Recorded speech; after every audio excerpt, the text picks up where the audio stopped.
some hiking and camping.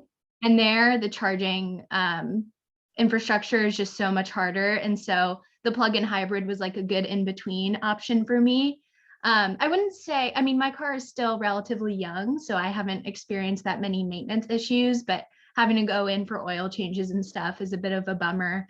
And I will say I had a funny experience recently where I took my car in to get emissions tested, which it still has to do because it has a gas engine, and it was fully charged. And for a while they were like, we can't do the test because there are no emissions coming out of your car. And so that was like a whole, yeah, it was a silly situation. But I would say if there's ample charging on the route that you take to go to Maine, then it shouldn't be a problem. But otherwise, like if you're doing the majority of miles on electricity with the plug-in hybrid, like it's almost the same. So yeah, you make a very good point. It's really depends on where you're going, because I've gone up and down the eastern seaboard where there's plenty of chargers, but New Hampshire, it's like a desert when you get up there. It's unfortunate. There's places I want to go skiing and I can't take the car because there's just not enough charging. Yeah, I have a Volkswagen ID4. I live in Providence. My mom lives in Dover, New Hampshire. And you're totally right. There's a EA station in Kittery. So we would actually like drive from Providence, visit my mom, drive up into Maine, one town, to charge up to come home. I couldn't imagine trying to drive up to ski country. You know, you'd want to charge there, stay overnight somewhere in ski country that has a charger, if there are any, and then start your trip home. It could get pretty complicated pretty quickly. Yeah, I found a few ski places. Oh, I'm sorry, you go ahead. Okay, well, I was just going to say, for all the talk about making charging easy, I live in New York State, and on the interstate right now, there is one going, I live in Buffalo, so going south to Buffalo, there's a charging station at the toll right off the road. But going east from here is very difficult on the I-90. You have to get off the thruway, go find whatever is the location of that charging station. And in the winter, you know, I tend not to use my heater because I work, you know, my steering wheel and my seat can be heated, and that doesn't seem to take anything away from the battery. But there are days when it's cold enough that I actually do want to heat it. And it's distressing to see all of a sudden the miles that you think you have just suddenly disappear. I could comment on the New York State traveling. I live in Western Massachusetts, and I travel to Western New York State, south of Buffalo, several times a year.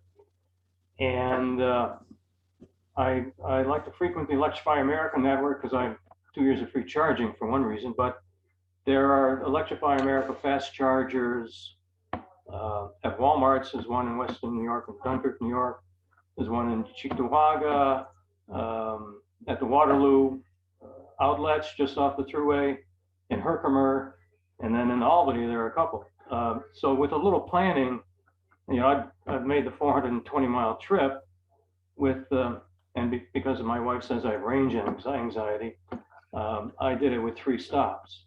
And you know, you stop at an outlet mall, you spend more money at the outlet mall than you do charging your car. But and New York is implementing a New York-sponsored charging network at rest areas along the thruway and south on Route 87. So, in fact, they just opened a new one in Amsterdam, New York. So within the next year, I think it's going to be pretty easy to travel around New York State and New England, certain parts of New England, not New Hampshire and Maine yet. Yeah, I too would put my vote in for not buying a hybrid. Buy an EV. Go look at the PlugShare app. Go to plugshare.com. Set the filter for just high-speed chargers, and look from here to Bath and look and see how many there are. There's a lot of them. There's a lot in Portland. There's a lot in Brunswick. They're all the way along your route. There's high-speed chargers you can go into. So how about if I, sorry. I want to endorse this point. Back in 1919, I went across to California with a Bolt EV and relied strictly on PlugShare And I got through okay. And even though the EA machines were more faulty than there are now, they're much better.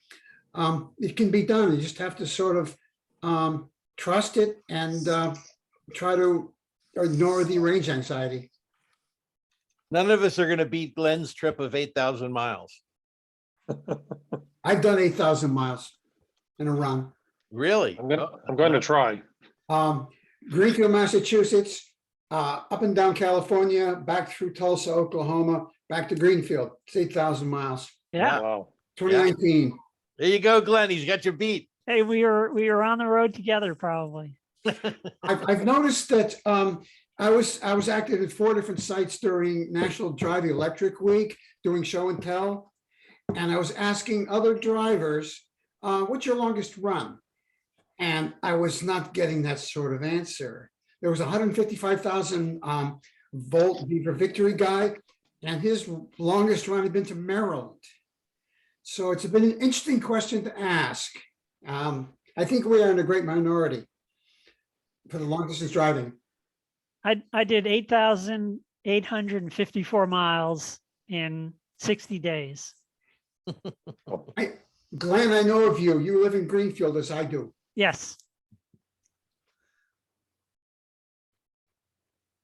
And that was camping in a tent. I read your piece. Yeah. Good piece. Look. Glenn, do you want to talk a little bit about the planning you had to do in order to do that long trip? Yeah, for us, we wanted to go winter camping, except not in New England.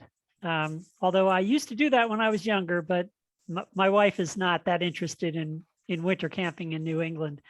So we left on January 15th and we headed south and west out to mostly New Mexico and Arizona, where it's, 60 or 70 degrees during the day and maybe in the 40s when it's really cold. And we camped every night. There were 3 nights that we slept in the back of our Nero with the back seats folded down. And it was not the most comfortable night because we have 2 dogs that sleep with us as well. So mostly, 54 nights we slept in our tent, which we really enjoy doing. That's what we like to do, backpack camping. And it was fantastic. The key for us for our trip was that we stayed every night at a state park. And I bought a level 2 charger that has adapters that I could plug into the RV connections at the state parks. And that gave me half of the juice for our trip. And that was included in the cost of staying at the campground, where we wanted to stay to take showers anyway. And so for most of the nights we were charging at a state campground, and we specifically sought out the campgrounds that had a 50 amp RV connection because that gets you the fastest charge, level 2 charge. And that worked great for us. It allowed us to get to very remote places where there was not a regular, EV charging network, such as all the way up into the Mojave Desert and down through south, down through Joshua Tree. So that was the way we did it. And it did require some planning. I used mostly a better route planner to map out the trip ahead of time. But then I also had to improvise because, the campgrounds are not shown on as part of the charging network. But that was something that I figured out sort of the hard way, doing a trip up to Maine, where we stayed at Lake Umbagog. And I didn't know the difference between the types of RV connections. And when we got there, it was only a 30 amp 120 volt connection. And that was bad because we had 2 canoes on top of our car and our range dropped down by about 50% with that much wind resistance on the car. So, but we did find a free fast charger in a nearby town on PlugShare. And so we were able to charge there for free And then we had no problem making it back to Massachusetts, even though it, it was about half the range that we would normally get. I think we got about 1.7 miles per kilowatt, and we normally get around 3.5, 3.7, 4 miles per kilowatt. So anyway, you can do it. You just need to do a little more planning. So I have a question about that actually. So if you add weight to the car, or if you have the heat on or whatever, I mean, the heat is sort of controlled by the car, but if you have a lot of weight, a lot of people in the car, does the miles, that mileage meter in the car that says you have 175 miles, does it gauge all of these different factors, or is it accurate? You know what I mean? That's based on your history. Yeah, most of them average things, based on your driving style. Oh. Your recent driving style. Polestar just over a new function. It's called Range Assistant. So it will tell you in real time how your speed affects your range, and how if you're using the heat, how that affects your range. So it gives you a more accurate estimation of your range compared to what you might see on the screen saying, I've got 60% battery left, I can go 170 miles, but the range assistant will tell you, well, you can actually only go 145 miles because you have the heat on, or you're traveling at 65 or 70 miles an hour and not 60 miles an hour. So that's a very helpful addition. On the question about the weight, it's very simple. There's no free lunch. You do stuff like that and it's going to cost you miles. And an ICE car, you don't realize it because it just shows ER, empty and full. And you go into a gas station and it's easy, but you gotta be more mindful when you're driving electric, I must admit. I drove a Prius before I got the Nero, and I would get 55 miles per gallon during the summer, but that would drop down to 42, 43, and sometimes even down to 40 when it was really cold in the winter. So, that's a 20% drop, for an ICE car. So the question is the rangefinder that Charles was talking about, is that accurate? Because it's important, I guess, to know how many miles you have left in order to do your trip planning. So if you if you're taking extra passengers half the way, like, is the car monitoring all of those things and giving you an accurate estimate, or not really? Yeah, the It's car also knows how you're doing. And the range, like on my car is a 2017 Bolt. If you look at the sort of the dash, there's like a high number, a low number, and a middle number.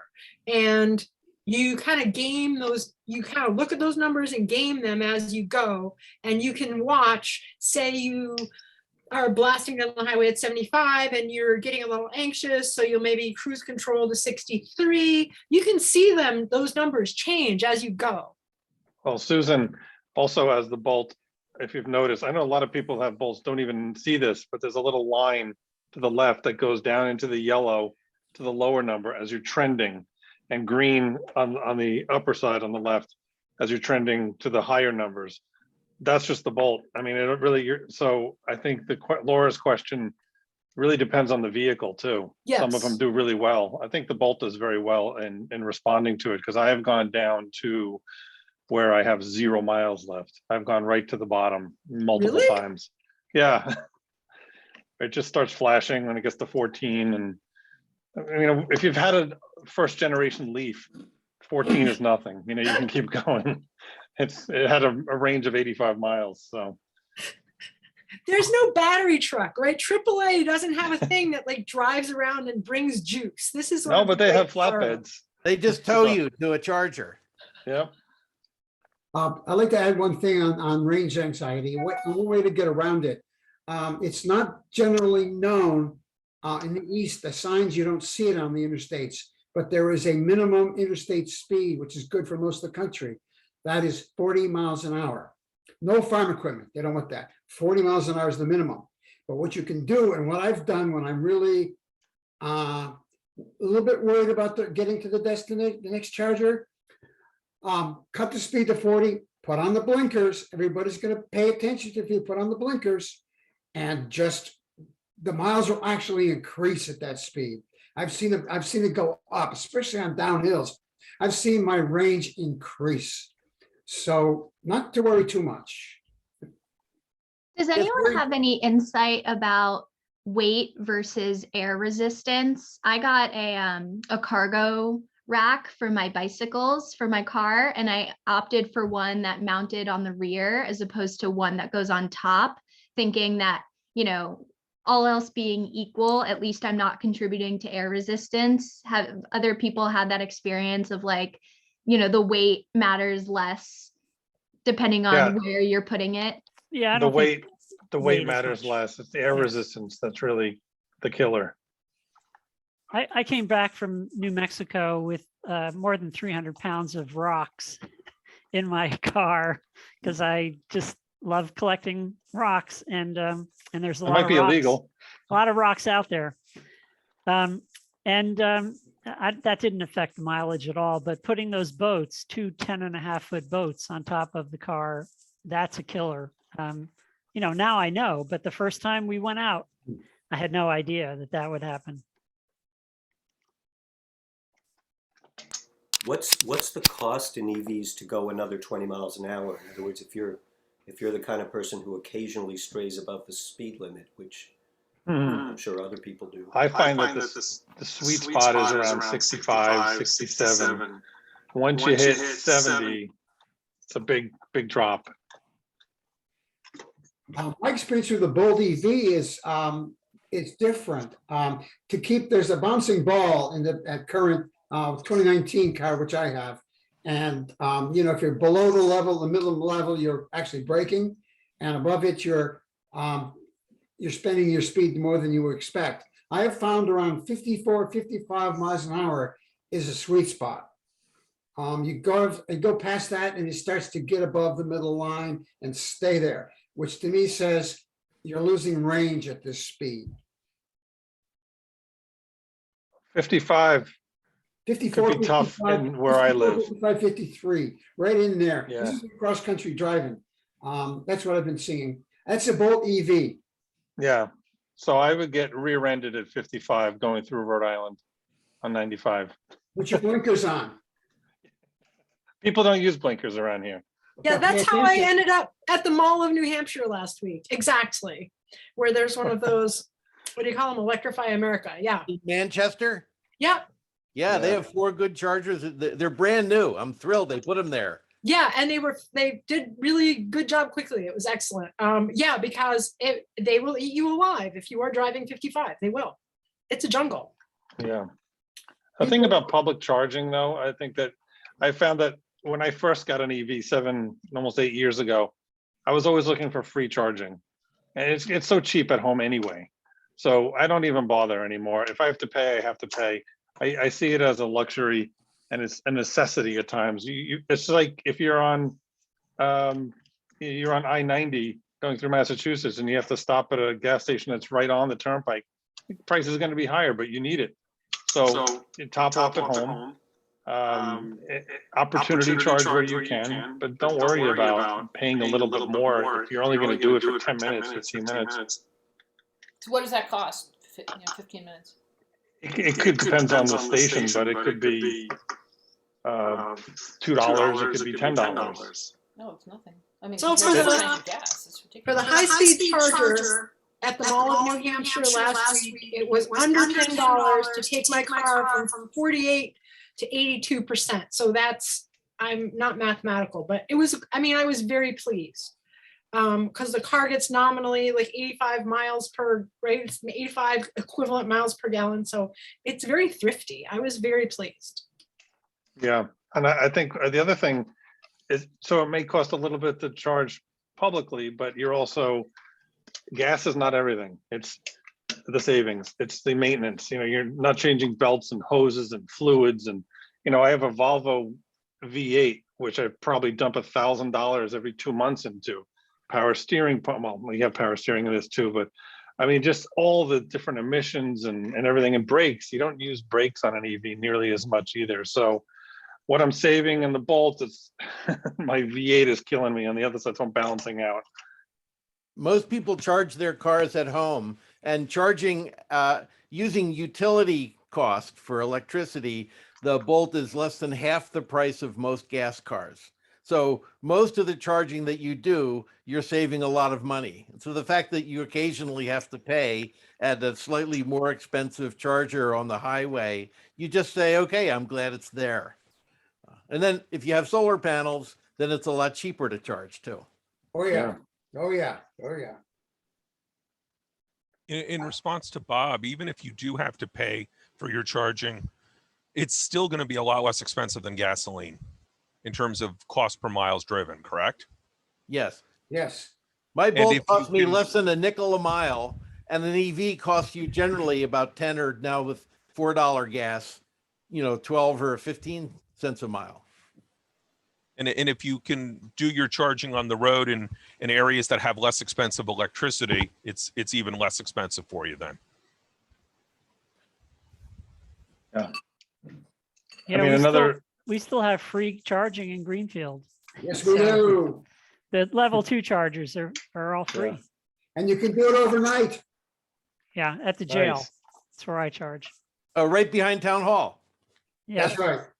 That's right. So with the growth of EVs, has anyone had concerns or run into the situation of not being enough chargers and having to wait to charge? No. When I travel now, if we're staying at a hotel, I would call the hotel in advance and see if they have a charger in their parking lot. And it's happened to be once in the last 6 months, there's an ICE car in the charging lane and just sitting there all night long. But I would suggest if you're traveling, if you're going to stay at a hotel, call in advance and see if they have charging, because if they do, it's always been free. It's a level 1 charger, but if you're staying there overnight, they fully charge overnight. So it's a useful and important benefit. The motels I've been to are level 2 charging, not level 1. Yeah, and I'm on the road a lot. I do about 35,000 miles a year. I'm a realtor and I also do photography. So it takes me all over the Northeast. And I plan my trips on, if I'm going to stay in an Airbnb, I filter out ones that have an EV charger. Or I'll do the same thing on PlugShare with hotels. I'll look for which ones have an EV charger. So it's a little bit of planning and it's really not a lot of work. I actually find it fun to hunt them out. And it's no problem at all. From here on the East Coast, we can look to California and we can see what's happening out there. And especially in the Tesla world out there, Tesla's installing chargers in batches of a dozen at a location. And they're finding some locations, they'll have 12 cars all charging at the same time. Yeah. One point And now there's more chargers coming around here in Rhode Island, but there's also a lot more EVs. So I live near one of the charge point stations in Warwick. The DOT put in 2 level 3 chargers that are free. And I'm seeing over the last year, they're getting more and more use. One of them's had a broken handle for 8 months and it kind of works sometimes. And the other working station stopped working yesterday. So it's like, great. What I do is if I locate a charger, I'll go on the website and you will be able to read comments from drivers who have used the charger recently saying, well, the handle's been broken for 30 weeks, or I was here yesterday and number 2 didn't work, but 3, 4, and 5 worked. That's useful information. Yes, it is. The state has begun to install chargers at park and rides. And so you can, if you carpool, you can leave your car there and charge while you go to work. And then your car will be all charged up when you get home. And it makes no sense though. Right. Because it's a parking ride. You want to take the EV. I don't know why they put them in parking ride lots. It's because it's a place you park all day. Yeah, but then you're hogging up the one thing all day while you're at work. That doesn't seem. For level 2, that's okay. Mm-hmm. That's what level 2 is for. Right. They're not level 3 high-speed chargers. They're low-speed level 2. Right. I had an experience at Audubon, at the Broadmoor and Audubon with charging. And the only thing the first time I found this was when I was charging with another car. There were 2 charging outlets.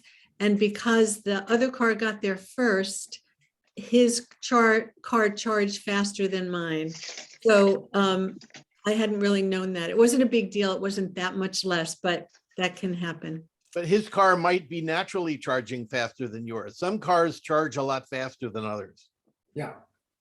Oh, The that's car interesting. controls, the car controls what happens. The actual electrical pump is stupid. It does follows orders. Huh, Yeah, well, the stations also share the electric load sometimes. right. I know the one near me, if I get there first and I could be charging at 54 kilowatts and then someone else comes in and it cuts it in half. And then I get 48 notifications, texts, emails saying that it's been reduced. Yeah. So I just leave. Yeah, I spoke to ChargePoint about it, and that's what they said, that the Audubon was sharing it with some other charging at that time. So it was a little less. Yeah. But it's not because he got there first. Oh, okay. The electricity doesn't. That's the point. Yeah, his probably went down too. Yeah, yeah. Or hers. If I can speak back on that blinker thing, if you're going like 55 miles an hour, you're probably not going to get tailgated because the people behind you are going to worry about parts falling off your car. Yeah. So you'll get respect. So Bill, when I say that my sweet spot is around 65, the sweet spot between what I'm happy with and what I can deal with and my range, that's where I see. Okay. I know if I go 40, I'll be even better, but I'm not going to drive 40 on 95. There's a guy up where I live in Greenfield. He's an artist, and he didn't know his car very well, so I was doing some settings for him, went into his Bolt EVC and did some settings, and he said, you know, this car's rated for 238, this car, and he says I haven't been able to get over 180 on this car, and I say, well, that's odd. But then he talked about going down I-91 at 80 miles an hour. Yeah, there you go. That'll do it. Yeah. When you drive and you're, especially when you're on a trip to a place you don't know, you're often using your turn-by-turn directions. And so at least I can say for our Chevy Bolts, they use your phone to use turn-by-turn directions. They don't have it built in. You plug your phone in and use your phone. And so you start a trip and maybe you've got 150 miles of your trip and your car will say it estimates you have 180 miles of range. So you can do that math and you'll say, I have 30 miles of excess range, of buffer. And so then as you drive, you just keep subtracting how many miles do I have to go and how many miles does my car think I have left? And if your buffer is going down, then you need to think about it. So then you need to slow down a little bit or turn the heat down or, do something slightly different. But if your buffer is not going down, you're in great shape. And so it gives, and I wish the car did that math for you and it told you what your turn-by-turn direction is predicting and what your range meter is telling you have, because it gets a little annoying constantly doing the math in your head. But one thing to consider too, also in the wintertime, if your battery is cold, it will not charge as quickly and your range is going to be reduced. Fortunately, Polestar has a program now that if you put in your destination, it will start warming up your battery before you get to the charging station. So your battery is warmed when you get there and it'll charge faster. what is a Polestar? It's a division of Volvo. It's a company owned by Volvo, 45.5%, and the other half by Geely, which is a Chinese company. So it's a Volvo engineered car. Volvo, it's a Volvo essentially. The Polestar 2 is made in China. Next year they'll be making an SUV in Austin, South Carolina. The following year they'll have another SUV, but it's essentially a Volvo. Volvo's a design. And it's you like it? All electric. It's all electric. Yeah. Great. And it's the model I have, the interior is, they call it a vegan interior. The carpeting is made out of recycled plastic bottles and fishing nets, the same with the upholstery. and all the covering over the dash and everything else. It's all recycled plastic on the interior.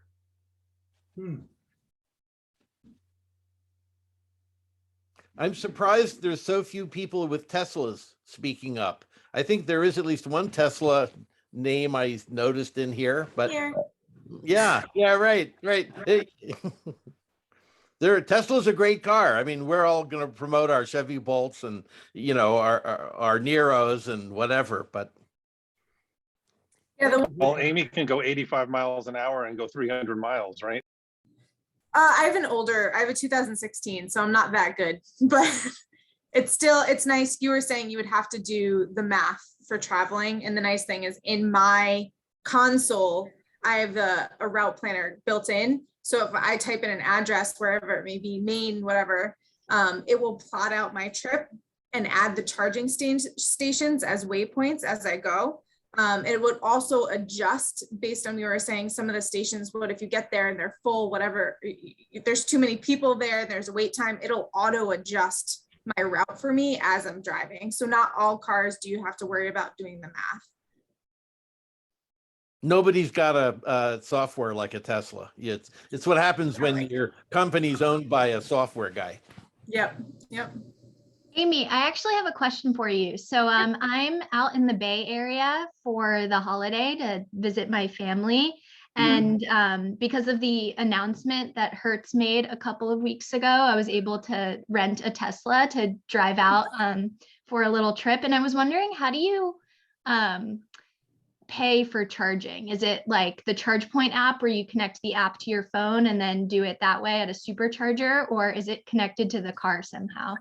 That's a great question. Because you're renting, I'm not really sure how they'll work that. For me, when I got the car, in the app, I put in my information and added a card. So when I now go to a supercharger, I just walk up, I open the charge port, plug it in, I undo it when I'm done, and it just, everything's magically taken care of.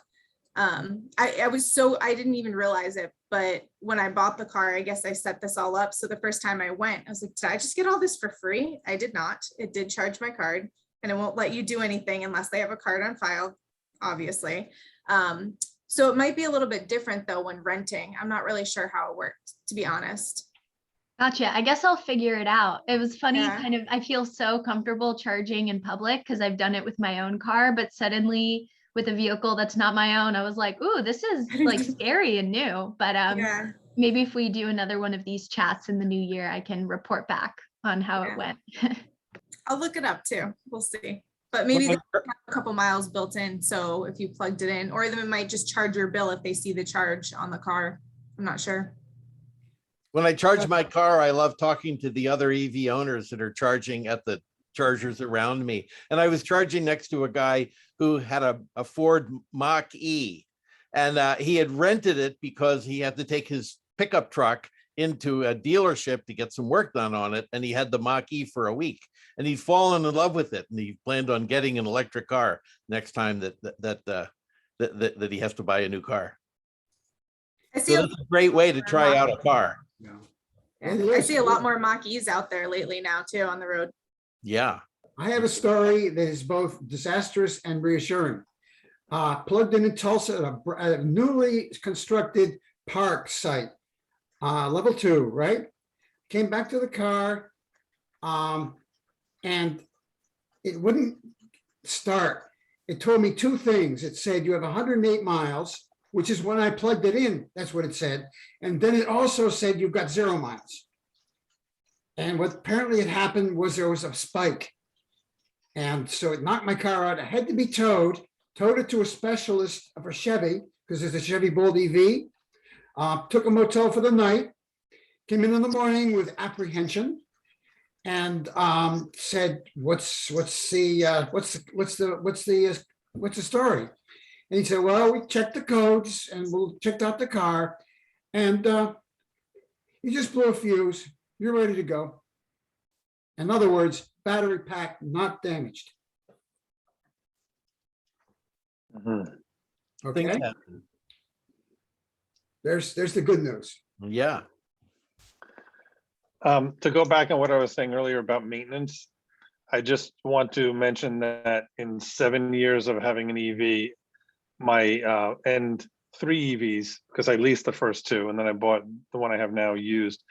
My total maintenance in over 7 years was $71. It was 3 tire rotations and 1 rear wiper blade. But I did just have to dump $700 into my current one to get new tires finally. Not bad though, considering it was a total of about 80,000 miles or 90,000 miles before I finally had to do something. And I got winter tires and my range is like another 10% down. So now I'm lucky to get 140 miles of range, but because I'm also only charging to 90%, as all the Bolt owners know. But soon that'll go up. But there's the maintenance right there. I mean, it was really 3 tire rotations and a rear wiper blade was all I needed. Yeah, but you actually have to add your own windshield washer fluid. That's true. I don't include that. I don't use it that much, though. Well, you got to cut it with water if you want to be really cheap. That becomes the maintenance you have to do, though, Yeah. when you have an electric car. There's your blinker fluid, Bill. Yeah, there you go. Seems like almost everybody on the site has an electric car. Is there anybody what are you looking for, Laura? Are you looking to purchase a certain car or No, I ATV? have nothing in particular. I think that we're mostly concerned about the range, just because we don't even go. It's not like we go on lots of long trips, but when we do, it's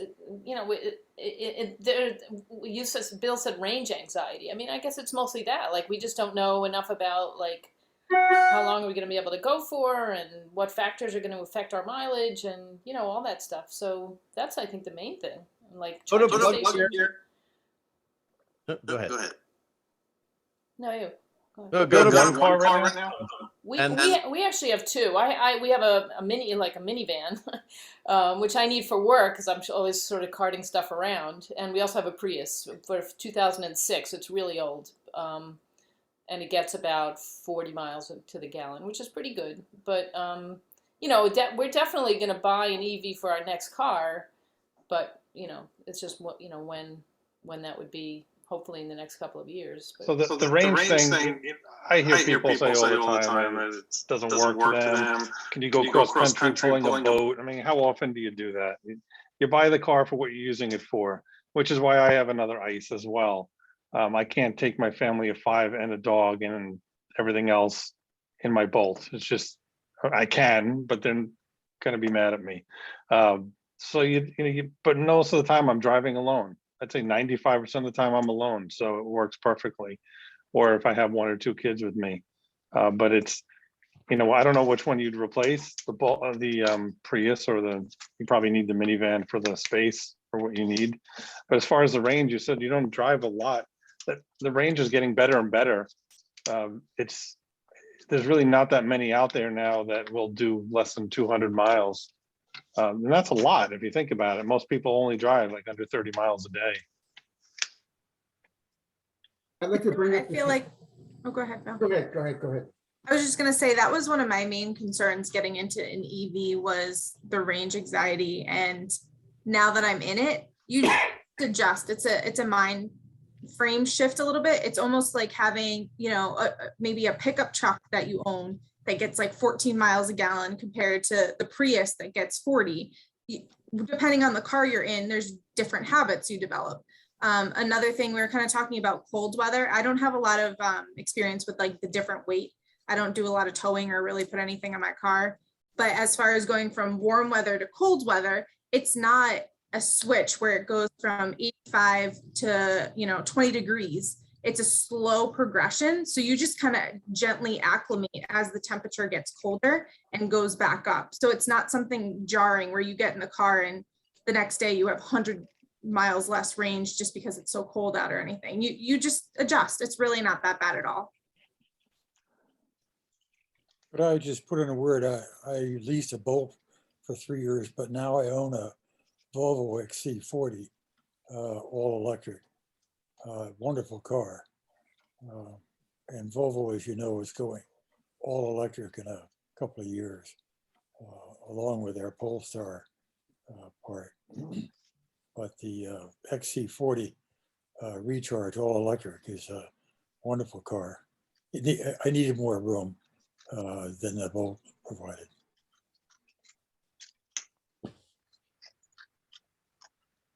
Does That's what, anybody else have a Volvo? I have a Volvo, but not a not an EV. It's got a V in it, but it has an 8 after it. So it's the opposite. yeah, I'm thinking about leasing before I buy too. I don't know, can you buy any cars right now?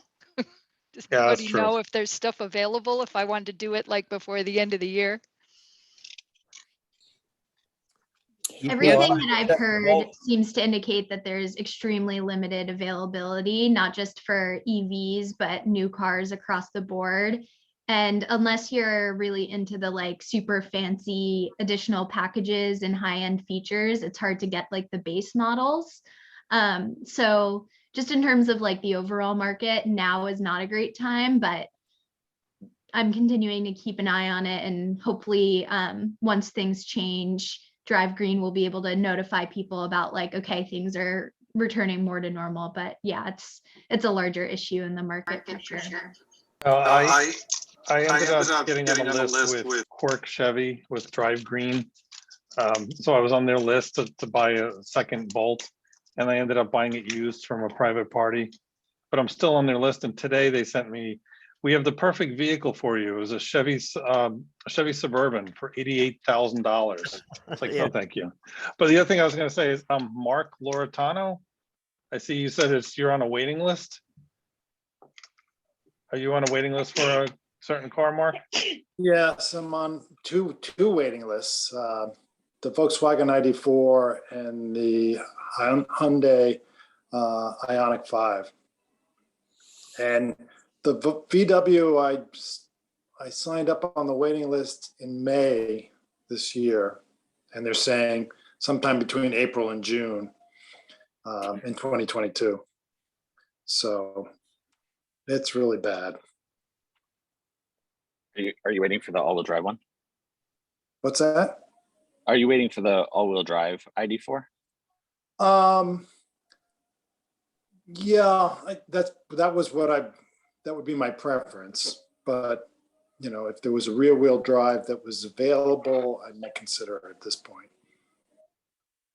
See, we just completely lucked into ours. I was actually thinking about getting a plug-in hybrid, and we were driving through West Warwick, Rhode Island, and the Volkswagen dealership had 2 ID4s on the lot. We pulled in, test drove it, fell in love, and bought it that day. Like, it just happened that they had, and it was their test drive mule. Right. Had a few hundred miles on it, but they didn't charge over MSRP. They didn't like try to scam us into anything uncertain. They even paid our first lease payment. Like, it was just, I have no idea how the planets aligned for that sale. Yeah. When was that? Back in June. June, yeah. One of my issues was that there's so much changing in battery technology that I'm leasing that Volvo 3-year lease, because I figure in 3 years, who can tell what the batteries will be. Yeah. I also have a 3-year lease, and with the recall that's going on with the Bolt EV, Chevy Bolt EV battery pack, I am due to have a brand new battery pack right near the end of my 3-year lease. And to me, the body is one thing, the battery pack is the real thing. So that's very good prospect. Yeah. I purchased my second Bolt. There's a used 2017 with 19,000 miles. I bought it a year ago today, actually, for just 16,000. And now it's a Premier. It has everything. Now, if you were to buy the same car, it's probably around 22, 23. It's crazy, the prices. But coming from a first generation Nissan Leaf, I saw the battery technology increase tremendously. So I leased my first Bolt, and then I bought this one. And I won't go back to leasing again. I think, I mean, I'm not saying it's wrong. Just for me, I'm past that battery technology thing. Yes, someday my Bolt is going to be like an iPhone 4, but it's a, you know, my kids can drive it. It could be a third vehicle as I get a new one anyway. So does I the did the battery same pack? thing. Oh, sorry. I did the same thing. I leased a Nissan Leaf first, just because I didn't know about the battery technology, and leased a Bolt, 2017 Bolt next, and now I have a 2019 Bolt that I purchased. So I think everybody has sort of done that. People that have had EVs for a while have leased a vehicle and then purchased when the range is sort of evened out. So Bill, you were saying the battery pack, like at the end of 3 years, you know, it's a good thing to get a new one. Do they tend to degrade? Like if you're not leasing, then, you know. No, it wasn't that the battery pack was wearing out. It was that they had some faulty individual pieces of the battery pack. So they were calling them in. They were doing a quickie evaluation, and they were ranking them either as no problems, or there's so much we're going to replace the whole battery pack, or this is a Chevy Bolt EV, or we're going to take out, there's 10 parts to the battery apparently. We're going to take out some of them and replace those. And my car happened to fall into the category of we're going to replace the whole thing. But I have no date yet. We'll see. Yeah, they're replacing all of them now. They're not doing just parts. All Bolts are getting brand new. Mine has been ordered as of last week. Okay. And I have a 2017, and they just because of my charging, I go up and down all the time, and they offered me a rental, but I can't find a rental. And then I have to just have another car in the driveway. So I said, I'm just going to keep driving it. Did you have to pay for your new battery? No, they're not paying. No, it's a recall. Yep. Chevy, for those who aren't aware, there were a small number of fires, but enough to worry GM. So they tried a software fix last year. That didn't work. There was still more fires, mostly in the first year of the 2019s, but also some 17s and 18s. And they decided, you know what, we're just going to, LG is paying for like 90-something% of it, and we're just going to replace them all. So they started with the high risk ones, the 2019s, and then they look at the diagnostics that go through OnStar and who's doing deep cycle charges. So I actually kept deep cycle charging mine because I wanted to get to the top of the list. And I also need the car. So I finally just, my recall number just changed to an active one, so that they just ordered mine last week. They said expect it in like 3 to 4 weeks. I would like to add to it. It was just said, in the meantime, we're driving the car, and the restrictions are that you should not charge over 90%, Right. which you never should anyway. It's bad for the battery. And you should never let it go below 70 miles of range. So you're effectively being robbed temporarily of 70 miles of range. In cold weather, between the two of them, that's why I didn't drive to North. I'm not going to be driving to North Carolina for Christmas. It's just a little too shaky right now. But this is where leasing comes in, because if I had the same thing when I had my leased Bolt, and they said you should not go past 90% and don't. Well, I'm like, it's a leased battery. I don't care. You know, I'm just going to do what I have to do, because if it's long term, if it's an issue, it's not going to be my issue anymore. It's going to be GM's issue. Okay. So I have a 2019 Bolt, and I ordered a battery. It was probably 3 or 4 weeks ago. So I have a date set for next Wednesday to get it replaced at Paul Massey over in East Providence. So I'll let you know how that goes. But anyway, it's happening. So make sure that you don't charge the car for more than 24 hours prior. Right. Yeah. I think they said 48, and it's 48. bringing it as low a charge as you dare to. Yeah. So Okay. so anyway, fingers crossed.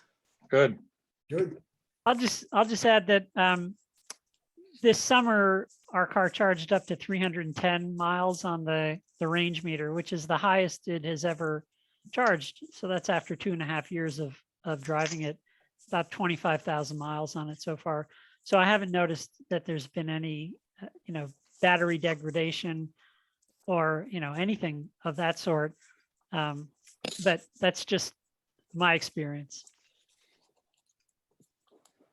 I have a Kona and that battery had to be replaced as well. Really? Yeah. And I'm not sure whether it was all the Konas. They sort of sent me a letter which suggested that I was lucky. Had one that Yeah, needed to be replaced. Yeah, that was very similar to the Bolt because it's Yeah. also an LG battery. Yeah. Say, but I charge it up to it's over 300 miles usually when I charge it, and I never got a notice that I saw which said I should only do 90%. So. Do you like your Kona, Monica? I do, yeah, I do. It's a lease also. Yeah, that's one of the ones I was looking at. Yeah, and my husband likes to ride in it too, which is a change from.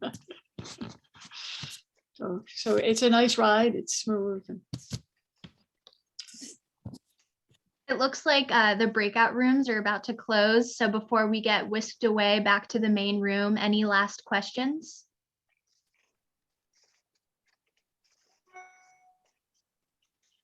I'll just say that I would be on a road trip right now or very soon if it wasn't for the pandemic. Just about every day we are lamenting the fact that we can't be camping in the southwestern U.S., which we've been doing for the past several years. But some of the states that we want to go to have the worst vaccination rates and the worst mask use policies, and so we're just not going to do it, I don't think, this winter. But anyway, I'd be on a long road trip right now if it wasn't for the pandemic. And I'll just add that the topic of this whole conversation was long distance driving. You can do this, Laura. You can do it. I mean, if you don't do a lot of driving and you don't need it to tow anything, an EV is a great car. You definitely learn. I mean, like Amy had mentioned, your range going down in the winter, it's something you adapt. So it's give it a try, especially if you can do a lease, and that way you're not tied into it for too long. Yeah, it's definitely in the cards. Just to, and it sounds like we can't get one now anyway, but it's definitely going to be our next. Yeah, there's that. Yeah. But thanks. This was really interesting.